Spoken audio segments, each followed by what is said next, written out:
बंगाल ने इस देश की आजादी के लिए अपना रक्त दिया है। का ये जो धरना है, ये दिल्ली में बैठे लोगों को याद दिलाने के लिए है। संविधान बचाने की लड़ाई है, देश की आत्मा बचाने की लड़ाई है। एक गांव की औरत के लिए 54,000 उसके जीवन और मौत का सवाल है। बंगाल के हजारों गरीबों की हाय लग रही है आपको। बंगाल का गवर्नर यहां पे पैरेलल गवर्नमेंट चलाने की कोशिश कर रहा है, वो स्वीकार नहीं हो सकता। ये ईडी का क्या नाम है? Election department. और उसके बाद अब गरीब का पैसा रोक रहे हैं। 100 दिन की योजना में रोका, जो हाउसिंग स्कीम है उसके अंदर पैसा रोका। और मुझे तो सबसे ज्यादा शर्म तब आई,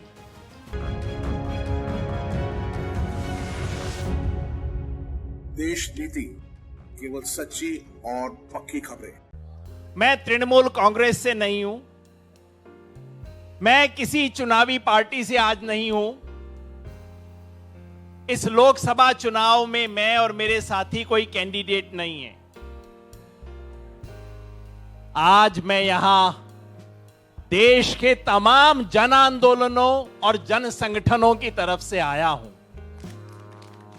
कृषक संगठन, मजदूर संगठन, दलित संगठन, आदिवासी संगठन, महिला संगठन, विस्थापित लोगों के संगठन, right to food, right to information, right to education, सबकी लड़ाई लड़ने वाले संगठनों की तरफ से आज मैं आपके इस धरने में देश के तमाम जन संगठनों का समर्थन जाहिर करने के लिए आया हूं। हमारे देश का राष्ट्रगान क्या कहता है? पंजाब, सिंध, गुजरात, मराठा, द्राविड़, उत्कल, बंगा। बंगाल के बिना इस देश की कल्पना नहीं की जा सकती। बंगाल ने इस देश की आजादी के लिए अपना रक्त दिया है। बंगाल ने इस देश को प्रेरणा, दृष्टि और दिशा दी है। और बंगाल ने इसे राष्ट्रगान दिया है। आज का ये जो धरना है, ये दिल्ली में बैठे लोगों को याद दिलाने के लिए है कि आप इस देश से, दिल्ली दरबार से राज नहीं कर सकते हैं।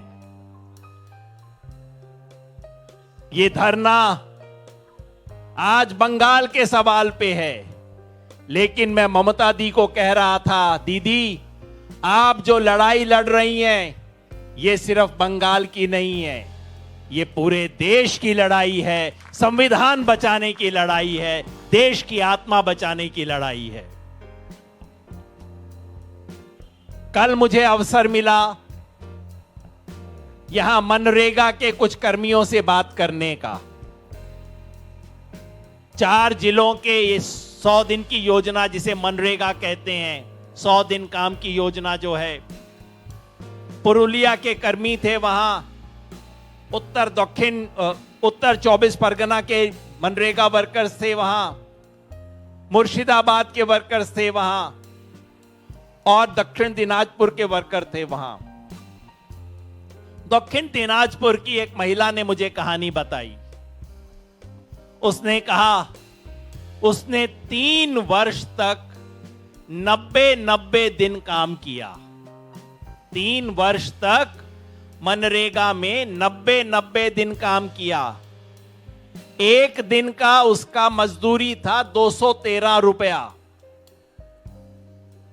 तो 3 वर्ष का कितना बना? मोटा हिसाब हमने किया, 54,000 रुपया, 54,000 रुपीज। काम किए 4 साल हो गए हैं, उस महिला को 54,000 रुपया नहीं मिला है। यहां कोलकाता में 54,000 छोटा पैसा लगता होगा, लेकिन एक गांव की औरत के लिए 54,000 उसके जीवन और मौत का सवाल है। उसका बच्चा अस्पताल में इलाज को जाएगा या नहीं, उसका सवाल है। उसका स्वामी जाके तमिलनाडु में नौकरी करता है, अगर 54,000 रुपए मिलता तो वो वहां नहीं जाता। उसकी तबीयत खराब थी, उसे जाना नहीं चाहिए था, लेकिन वो गया।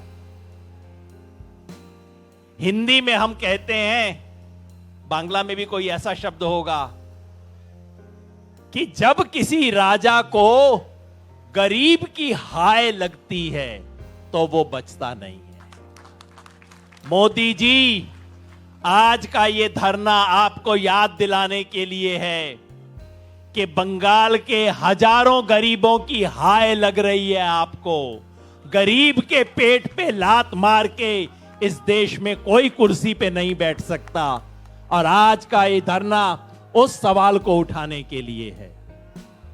ये धरना याद दिलाने के लिए है, मोदी जी, आपकी पार्टी ने बंगाल में चुनाव लड़ा, आपका अधिकार है, लड़ो। आप जीत नहीं सके। जैसे मेरी बहन ने बताया, ये टूटे टांग वाली प्लेयर ने हरा दिया आपको चुनाव में।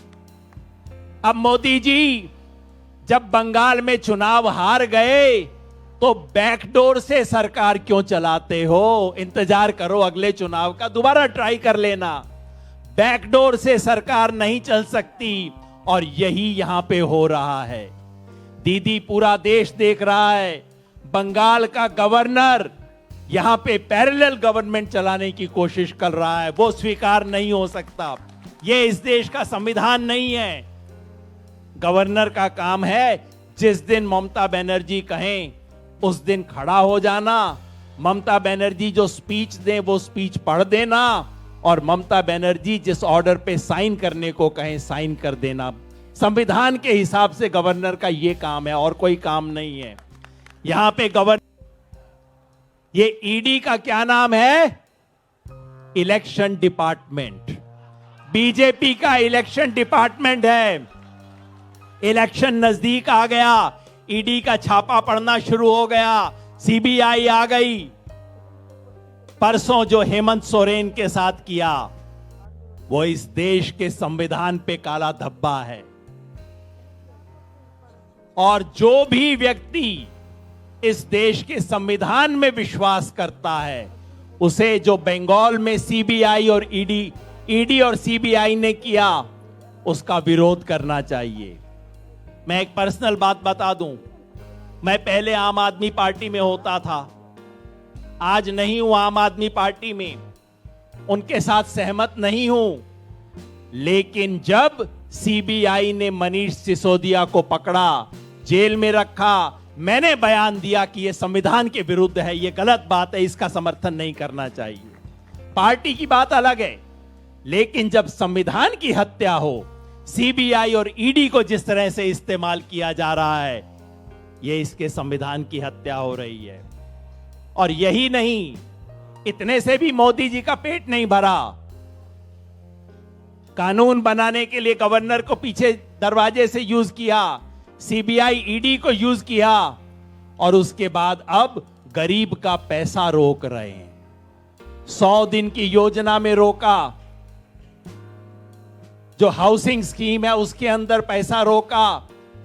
और मुझे तो सबसे ज्यादा शर्म तब आई जब बंगाल में साइक्लोन आया और इमरजेंसी रिलीफ का, आपदा राहत का पैसा रोका। जो ये करे उसके दिल में कोई दर्द नहीं है, इंसानियत नहीं है, अगर आप आपदा राहत का पैसा किसी का रोकते हैं तो मेरे साथियों, मेरे दोस्तों, आज तृणमूल कांग्रेस और ममता बनर्जी जो लड़ाई लड़ रही है, इस देश में बीजेपी के विरुद्ध, इस देश के संविधान को बचाने की लड़ाई है, इस देश की आत्मा को बचाने की लड़ाई है।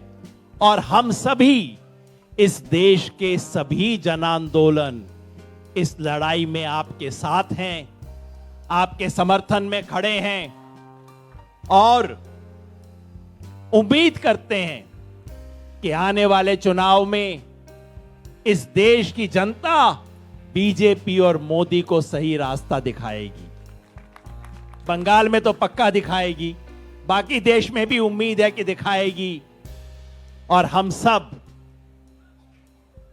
मैं दीदी को अभी कह रहा था कि दीदी, आपकी जिम्मेवारी केवल बंगाल की नहीं है।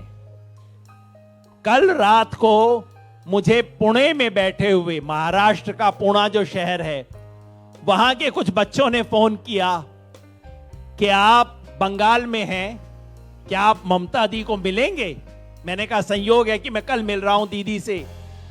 उन्होंने एक चिट्ठी लिख के भेजी, कहा कि ममता दी को चिट्ठी दे देना। वहां तृणमूल कांग्रेस नहीं है, आपकी पार्टी नहीं है, आपका कोई यूनिट नहीं है, आपका कैंडिडेट नहीं होगा, लेकिन पुणे में बैठे हुए इस देश के नागरिक को, युवा को, जिसको संविधान की चिंता है, जिसको सेकुलरिज्म की चिंता है, वो ममता बनर्जी को चिट्ठी लिखता है, कहता है दीदी आप नेतृत्व दो, आप बड़ा मन रख के करो, आप सबको जोड़ो। मैं यही अनुरोध करने यहां आया था कि आपको इस देश के वरिष्ठतम नेताओं की हैसियत से इस देश को एक इतने बड़े संकट से बचाने के लिए, क्योंकि ये जो 24 का चुनाव है, ये सिर्फ संसद का चुनाव नहीं है, ये संविधान सभा के चुनाव जैसा है, क्योंकि इस चुनाव से इस देश के संविधान पे खतरा होगा। और तमाम लोगों को मैं आपसे अनुरोध करता हूं, जन संगठनों से अनुरोध करता हूं, सभी पार्टियों से अनुरोध करता हूं, सभी लीडर्स से अनुरोध, तो मेरे साथ मिलके बोलिए जय बांग्ला।